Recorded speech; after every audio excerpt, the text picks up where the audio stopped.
ایک مرتبہ پھر ہم آپ کو خوش آمدید کہتے ہیں سکون رمضان کے سحر اوقات میں میں اور میرا پیارا سا بھائی رمضان ٹرانسمیشن سکون رمضان کا ہوسٹ بلال خان. جی کیسے بلال آپ؟ بہت شکریہ آپ کا. اور اس بار تھوڑا سا لیٹ ہو گیا تھا, ایک مصروفیت ایسی تھی, ایک مجبوری ایسی تھی, لیکن آپ کا بہت شکریہ. بہت وقت پہ پہنچے آج. آپ کا بہت شکریہ کہ جب میں پہنچا تو میری سب سے پسندیدہ جو نعت ہے وہ آپ نے فرمائش کی, جو ہماری بہن بیٹھی ہوئی تھی اور انہوں نے پڑھی اور پورا ایک ماحول اور فضا معطر ہو گئی, چاشنی چار سو بکھر گئی تھی. اور آج ہم بات کر رہے ہیں حسن اخلاق کے اوپر. لقد خلقنا الانسان فی احسن تقویم, انسان کو بہترین حسن اخلاق کے ساتھ پیدا کیا, اور یہ آپ کا حسن ظن ہے, حسن اخلاق ہے کہ آپ جس طرح سے پوری ٹرانسمیشن کو لے کر چلی ہیں میرے ساتھ, اس لیے آپ مبارکباد کی بھی مستحق ہیں. بہت شکریہ, آپ کی کوآپریشن کے بغیر یہ ممکن نہیں تھا, اور اس کے گواہ میرے پاس بہت سارے ہیں. بالکل, لیکن یہ آپ کی اعلیٰ ظرفی ہے, اور میں یہ سمجھتا ہوں کہ آپ سے بہت کچھ سیکھنے کو ملا. اب یہ چند گھڑیاں رہ گئی, ایام معدودات. قرآن میں فرمایا ہے, اللہ رب العزت نے ہم سے کلام کیا ہے کہ ایام معدودات, گنتی کے دن ہیں.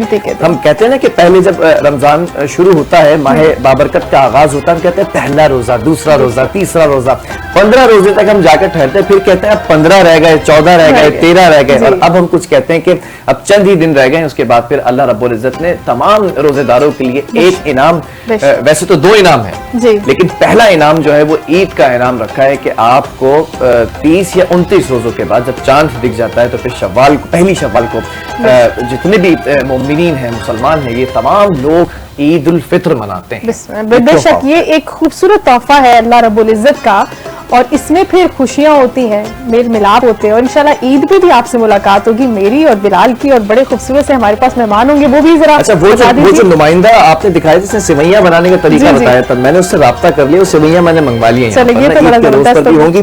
اور میں تعارف کراتا چلوں پھر ہمارے مہمانوں کا. ہماری جو شخصیات موجود ہیں یہاں پر, شخصیت ہیں, بہت معتبر شخصیت ہیں, اور اللہ رب العزت نے ان کا تعارف خود اس طرح سے رکھوایا ہے دنیا کے اندر. ہم کہتے ہیں کہ عالم دین کے لیے, میں ہمیشہ کہتا ہوں بڑے دل کی گہرائیوں سے, گہرائیوں سے, کہ اللہ رب العزت نے عالم دین کے سینوں میں علم کو محفوظ کیا ہے آپ لوگوں کے لیے اور ہمارے لیے, کیونکہ یہ علم کی ترسیل کرتے ہیں, علم کو ہم تک منتقل کرتے ہیں. ہمارے پیچیدہ جو مسائل ہیں اس کو قرآن و حدیث فقہ کی روشنی کے اندر تمام جوابات کو آپ تک پہنچاتے ہیں. تو یہ قابل احترام ہے, اور یہ اس معاشرے کا وہ اہم ستون ہے جن کے ذریعے آج رہتی دنیا تک اور تا قیامت تک اللہ رب العزت نے اپنی تمام تعلیمات, تمام جو اللہ رب العزت نے اپنے نبی کریم آقا محمد مصطفیٰ صلی اللہ تعالیٰ علیہ وسلم کے ذریعے ہم تک تمام چیزیں پہنچائیں, ان کو باقی دنیا تک اسی طرح من و عن پہنچنے کے لیے علماء کرام کا کردار بہت اہمیت کا حامل ہے. ہمارے ساتھ قبلہ اس وقت موجود ہیں, بڑی خوبصورت ان کی شخصیت ہے, طرز تکلم انتہائی مؤثر ہے, جب گفتگو کرتے ہیں تو 4 سو فضا معطر ہو جاتی ہے. کوئی گفتگو ایسی نہیں ہوتی ہے جس کے اندر قرآن اور حدیث کا حوالہ نہ ہو. میں اس وقت تعارف کرا رہا ہوں, درگاہ سیدنا عبداللہ شاہ غازی کے خطیب بھی ہیں اور امام بھی ہیں, اور ہمارے یہ بڑے دل کے قریب بھی ہیں, محمد مسکین نقشبندی صاحب. السلام علیکم ورحمۃ اللہ. وعلیکم السلام ورحمۃ اللہ وبرکاتہ. بخیر و عافیت ہیں آپ؟ الحمدللہ. آپ سے جب بھی ملاقات ہوتی ہے تو انسان کے اندر نا ایک جذبہ پیدا ہو جاتا ہے, چہرے پر مسکراہٹ آ جاتی ہے. یہ اللہ رب العزت نے آپ کو یہ کمال عطا کیا ہے. بڑی پازیٹیو انرجیز ہیں ماشاءاللہ, جب مسکراتے ہیں تو اس کے بعد پھر پورا ایک اچھا ماحول پازیٹیو انرجی کے ساتھ آتے ہیں ماشاءاللہ. یہ اصل میں میرا کمال نہیں ہے, یہ بلال بھائی کے اندر کے جو خلوص ہے اور محبت ہے, یہ وہ ادائیں ہیں. اس پر ایک شعر یاد آ گیا ہے, بسم اللہ بسم اللہ. وہ جن کے دیکھے سے آتی ہو منہ پہ رونق, وہ سمجھتے بیمار کا حلقہ لگا. ماشاءاللہ یہ ان کی محبتیں ہیں, ورنہ من آنم کے من دانم, میں جانتا ہوں کہ میری کیا حیثیت. اللہ اکبر, اللہ قبول فرمائے. اللہ اکبر. میں چاہوں گا کہ میری بہن شائستہ سوال و جواب کا آغاز کریں, کیونکہ دامن وقت میں ہمیشہ میں کہتا ہوں کہ گنجائش کم سے کم تر ہوتی چلی جاتی ہے, اور وقت کا دامن جتنی وسعت رکھتا ہے اتنا ہی تیزی سے سکڑتا چلا جاتا ہے. بے شک, اور پھر یہ جو وقت ہوتا ہے اس میں ہم کوشش یہ کرتے ہیں بلال کے زیادہ سے زیادہ سوالات لیں, زیادہ سے زیادہ استفادہ لیں اپنے آنے والے مہمان سے, اور ان سوالات کے جوابات کے ذریعے یہ جو علم کی روشنی ہے یہ آپ تک ہم تک پہنچے, اور ہم ہو سکتا ہے کہ اس پر تھوڑا سا کبھی عمل کر لیں, یا آپ میں سے کوئی عمل کر لے, تو پھر یہ کامیاب ہو جائے گی نا پوری ٹرانسمیشن اور مہمانوں کا آنا اور جانا. تو آج مفتی صاحب ہمارا ٹاپک ہے اخلاقیات, حسن اخلاق. اب حسن اخلاق کا سب سے بہترین جو عملی نمونہ ہے وہ ہمارے پاس ایک ہی ذات ہے, نبی اکرم صلی اللہ علیہ وآلہ وسلم کی ذات. تو میرا سوال یہی ہے کہ نبی کریم صلی اللہ علیہ وآلہ وسلم کی سیرت میں کون سے ایسے واقعات ہیں جو ہمیں حسن اخلاق کی عملی مثالیں دیتے ہیں کہ جن کو دیکھ کر ہم سیکھیں، ہمارے لیے سبق ہے اس میں؟ بسم اللہ الرحمن الرحیم، نحمدہ ونصلی علی رسول الکریم۔ ماشاءاللہ محترمہ، آپ نے بہت ایک عجیب یعنی اچھا ایک بہترین موضوع آپ نے جو بنیاد رکھتی ہے اسلام کی اور دین کی، شریعت کی، اور شریعت کا مزاج بھی حسن اخلاق ہے۔ اللہ اکبر۔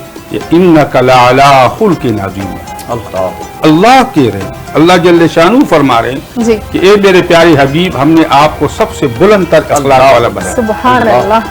تو یہ موضوع اس پر میں ایک عرض کر دوں، ایک بہت بڑے اللہ والے تھے، مولانا محمد احمد بہاول پوری، تقریباً 90 سال کی عمر میں ان کا انتقال ہوا، اور انتقال سے چند کچھ ہی عرصہ پہلے انہوں نے ایک عجیب بات ارشاد فرمائی، بولا کہ اس وقت دنیا میں ہر لحاظ سے مدارس، خانقاہیں، تبلیغ و دعوت، دینی تنظیمات، نماز، روزہ، زکوٰۃ، حج، یعنی اسلام کسی نہ کسی، اسلام کا جو بھی عمل ہے کسی نہ کسی درجے میں وہ زندہ ہے۔ بے شک۔ قربانیاں بھی اس قدر ہو گئی ہیں کہ اللہ چاہے تو ان قربانیوں کی بدولت پوری دنیا میں ہدایت کی ہواؤں کو عام کر۔ اللہ اکبر۔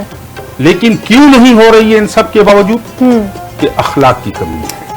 بالکل ایسے معاملات میں ہم جو ہے نا کمزور ہیں۔ تو اخلاق تو ایک ایسا موضوع ہے، اور یہ جو مستشرقین کا ایک پروپیگنڈا ہے کہ اسلام جو ہے وہ تلوار سے پھیلا، حالانکہ اسلام کی تاریخ کو آپ پڑھیں اور اس کی ہسٹری کو آپ دیکھیں، خیر القرون میں آپ دیکھیں، صحابہ کے دور میں، تابعین کے دور میں، تبع تابعین کے دور میں، بعد میں خود ہندوستان کی ہسٹری آپ دیکھیں کہ فتوحات سے اسلام نہیں آیا ہے۔ بے شک، بے شک۔ فتوحات سے حکومتیں تو بنی ہیں، لیکن اخلاق سے اللہ نے اسلام کو پھیلایا ہے۔ بے شک، بے شک۔ شیخ معین الدین چشتی رحمہ اللہ، اتنا بڑا عظیم نام ہے ہندوستان میں، بے شک۔ ہندوستان کے ایک سرے سے داخل ہوتے ہیں اور دوسرے سرے پر جب پہنچتے ہیں تو ہزاروں لاکھوں غیر مسلم ہو جاتے ہیں، اسلام سے مشرف ہو جاتے ہیں۔ اور اس کی بنیادی وجہ جو معین الدین چشتی رحمۃ اللہ علیہ کی جو تعلیمات ہے، جو ان کی حالات زندگی ہے، تو اس میں یہی ملتے ہیں کہ وہ اکرام،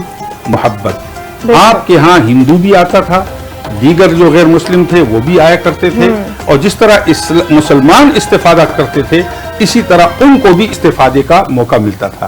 ان کو کھانا کھلانا، اخلاق سے پیش آنا۔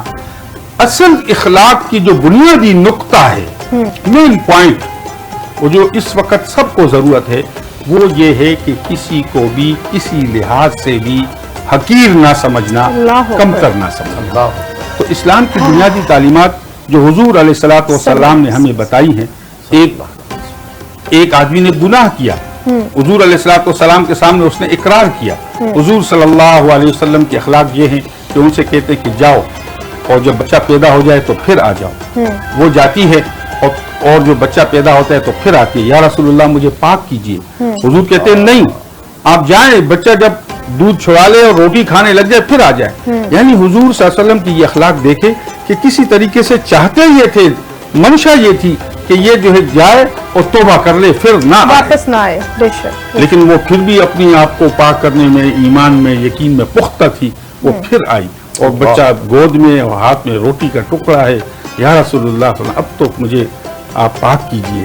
تو حضور صلی اللہ علیہ وسلم مجبور ہو کر اللہ کا جو حکم ہے وہ ارشاد فرماتے ہیں، اور جب اس کا سنسار کرتے ہیں اور خون کا ایک چھینٹا جو ہے کسی صحابی پر لگتا ہے اور اس کے منہ سے کوئی الفاظ نکلتے ہیں تو آقا دو عالم صلی اللہ علیہ وسلم جوش میں آتے ہیں اور فرماتے ہیں کہ اس خاتون نے جو توبہ کی ہے اگر پورے عرب پر تقسیم ہو جائے تو سب کی مغفرت ہو جائے۔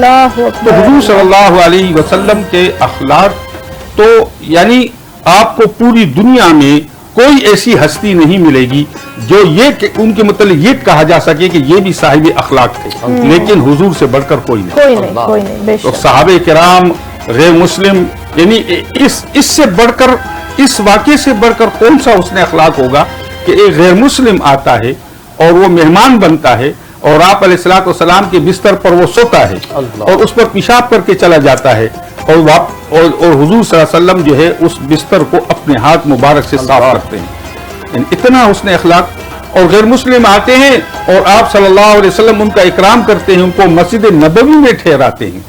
تو اخلاق تو بہت اونچی چیز ہے, اور تعلیمات تو اللہ اکبر, تعلیمات جو دی گئی ہیں اس امت کو, اس کا ہم یعنی استحضار نہیں کر سکتے, تصور نہیں کر سکتے کہ کس طرح کے جو ہے آداب بتائے گئے ہیں, آداب معاشرت بتائی گئی ہے, خواتین کے حقوق بتائے گئے ہیں, بیویوں کے حقوق بتائے گئے ہیں, ماں باپ کے حقوق بتائے گئے ہیں, پڑوسیوں کے حقوق بتائے گئے ہیں.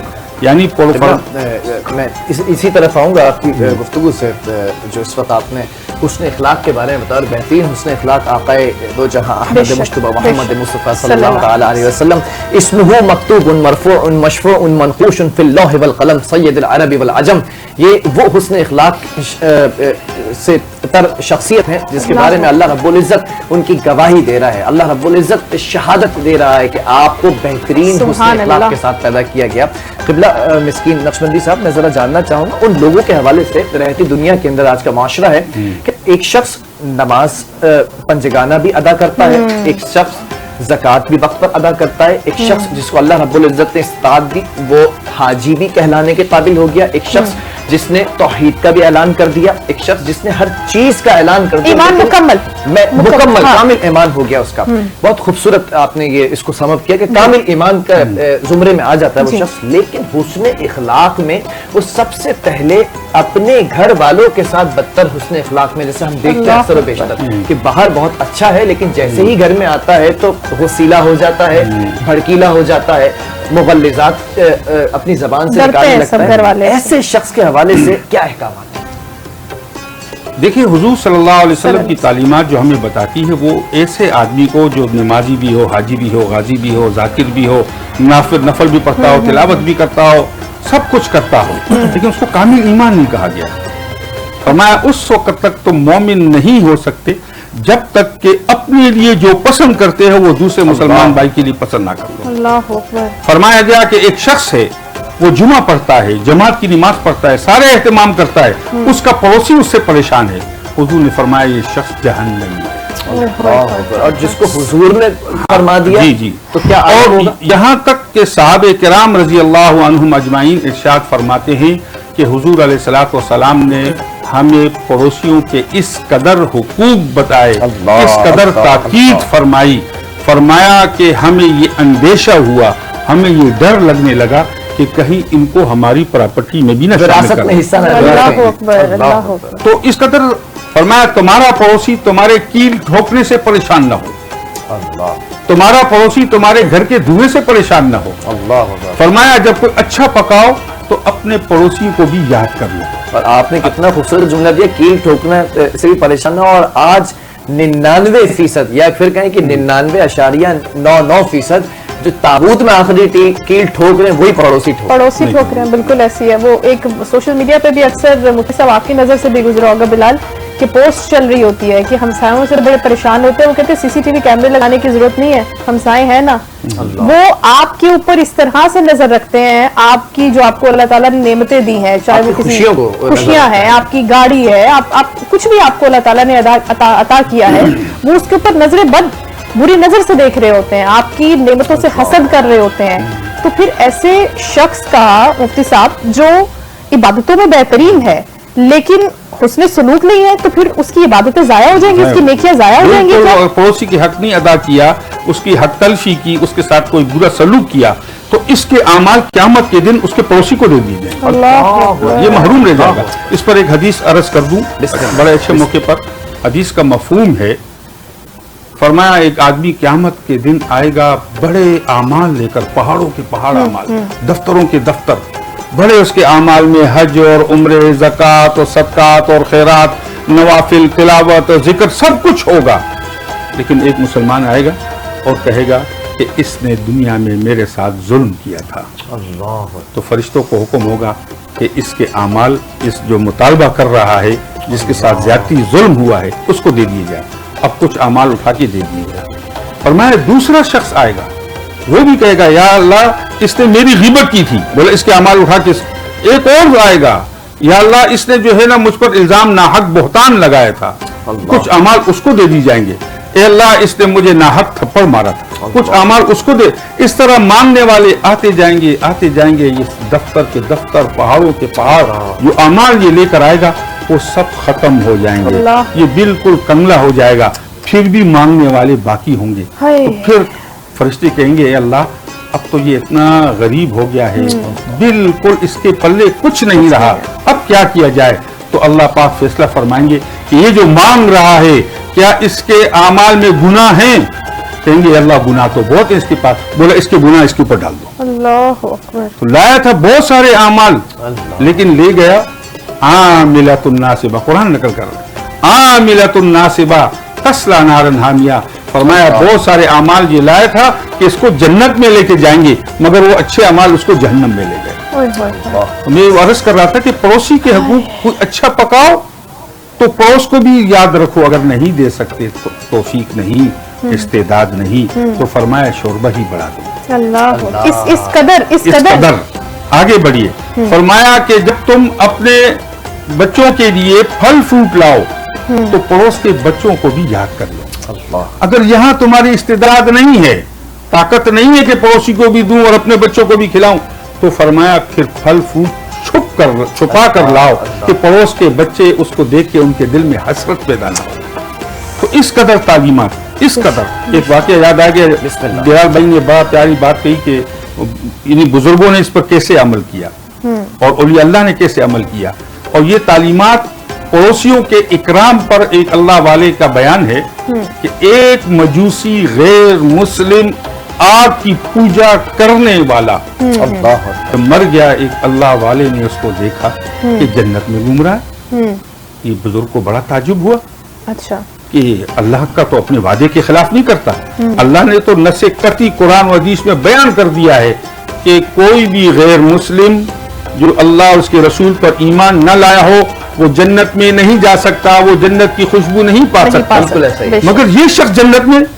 تو اس نے آواز دی او میاں یہاں کیا کر رہے ہو؟ یہ جنت تو مسلمانوں کی ہے. اس نے کہا حضرت میرا واقعہ تو سن لو. بولا کیا واقعہ ہے؟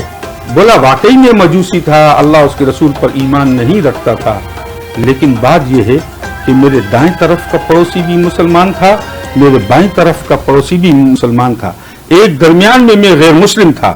لیکن جب رمضان المبارک کا مہینہ آتا تھا تو وہ روزہ رکھتے تھے اور میں بھی اپنے گھر میں بھوکا رہتا تھا، کھانا نہیں پکاتا تھا کہ میرے کھانے کی خوشبو سے اور چولہے کے دھوئیں سے یہ دو پڑوسی روزے دار پریشان ہوں گے تو میں بھی بھوکا رہتا تھا.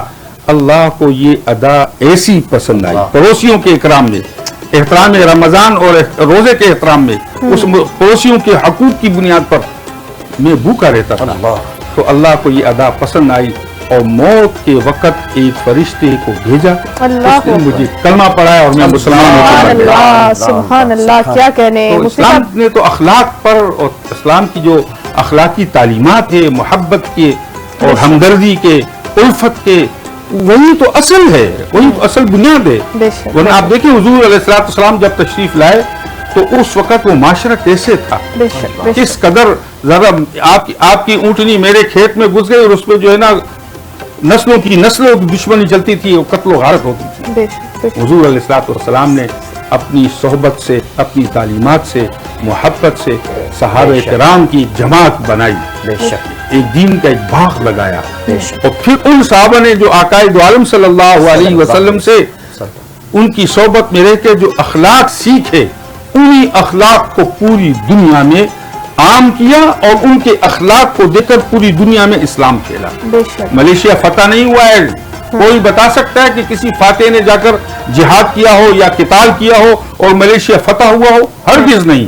بلکہ ملیشیا میں چند صحابہ تابعین گئے تھے، وہاں تجارت کرتے تھے اور حسن اخلاق، حسن معاشرت، دیانتداری، امانتداری کے ساتھ زندگی گزارتے تھے. ان کو دیکھ کر آج پورا ملیشیا مسلمان ہے. الحمدللہ الحمدللہ. بہت سے مسلمان وہاں سے آتے ہیں ماشاءاللہ اللہ کے حضور بھی.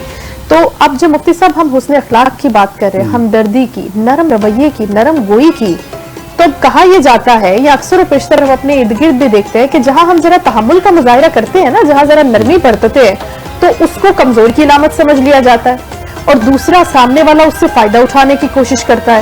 تو ایسی صورت میں ہم کیا رویہ اپنائیں کہ ہماری اس چیز کا, ہمارے حسن اخلاق کا فائدہ بھی نہ اٹھایا جائے اور سامنے والا آپ کو کمزور بھی نہ سمجھے. بہت خوبصورت سوال ہے, بڑا خوبصورت سوال ہے, اور اس میں بھی اسلام نے بڑی عجیب تعلیمات دی ہیں. جی اپنا تحفظ کرنا وہ تو ہر مسلمان پر واجب ہے, جی ضروری ہے.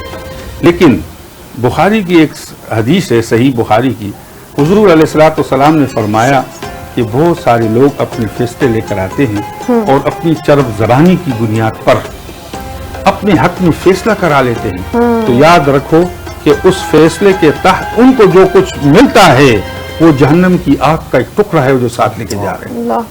تو یہ ہر دور میں ایسے لوگ ہوں گے جو دوسروں کی جو ہے نا اخلاق سے اور خلوص سے, المؤمن غیر کریم, مومن تو ہوتے ہی کریم ہے مومن. لیکن یہ بھی حدیث ہے جس کا مفہوم ہے, فرمایا مومن نہ دھوکہ دیتا ہے نہ دھوکہ کھاتا ہے. تو کوشش یہی ہو کہ ہم دھوکہ نہ کھائیں.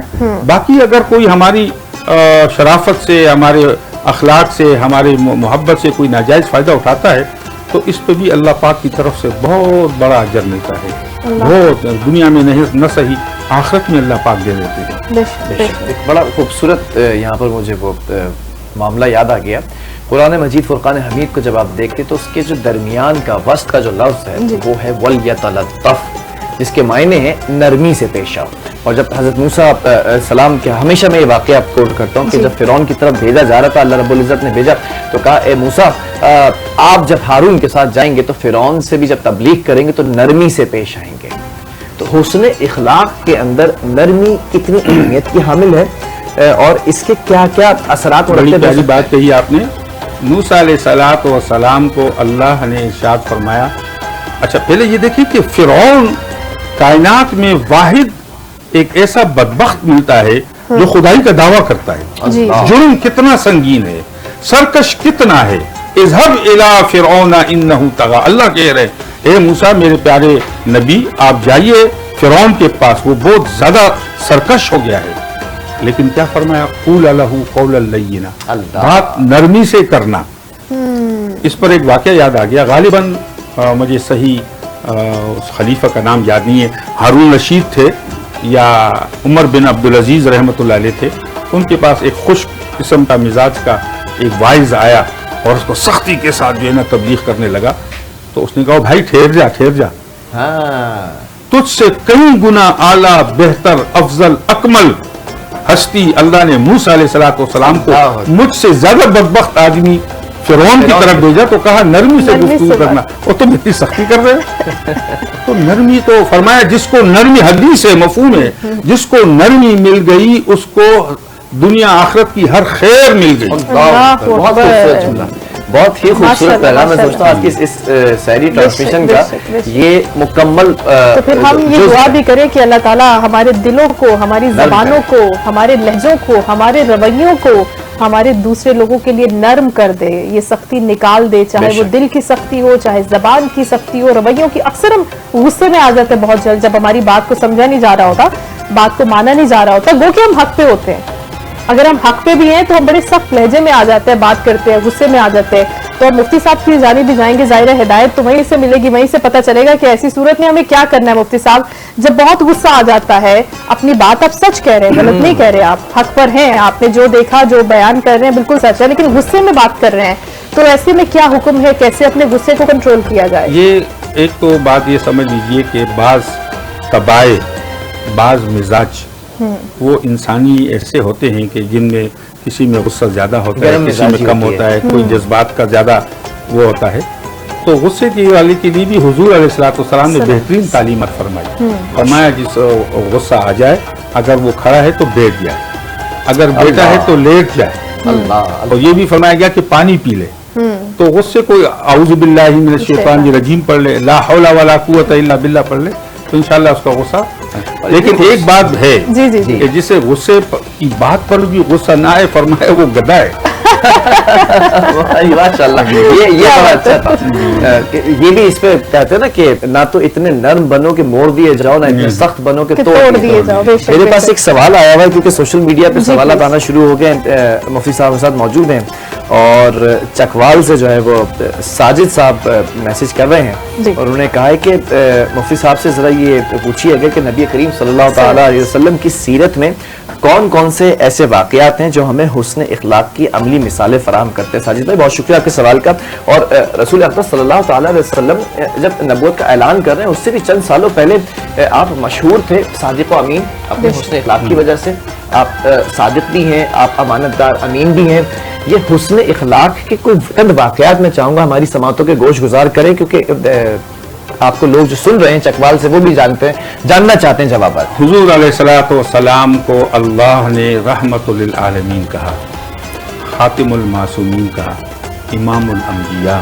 اللہ, یعنی آپ علیہ الصلوۃ والسلام کے تقدس پر یہاں تک کہا گیا ہے کہ چونکہ بیت اللہ بہت افضل ہے اور اس کی بڑی فضائل ہے, لیکن بیت اللہ اللہ کی ذات کے ساتھ کوئی یہ نہیں کہہ سکتا, نہ کسی نے کہا ہے, نہ کہنا چاہیے کہ وہ اللہ کی ذات کے ساتھ مس کر رہی ہے. لیکن وہ مٹی جو حضور علیہ الصلوۃ والسلام کی جسم مبارک سے مس کر رہی ہے, چھو رہی ہے, ٹچ کر رہی ہے, فرمایا وہ اللہ کے ہاں عرش, کعبہ, کرسی سے افضل ہے. تو اتنی رحمت للعالمین ہستی جن پر صحابہ یہ کہا کرتے تھے کہ یا رسول اللہ میرے ماں باپ آپ پر قربان ہو. حضور صلی اللہ علیہ وسلم کا لعاب مبارک اپنے جسم پر مل لیا کرتے تھے.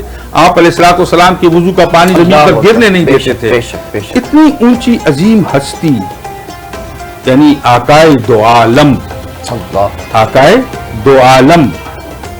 ایک صحابی کا پیٹ نظر آ رہا تھا لباس کی قلت کی وجہ سے یا کسی اور وجہ سے.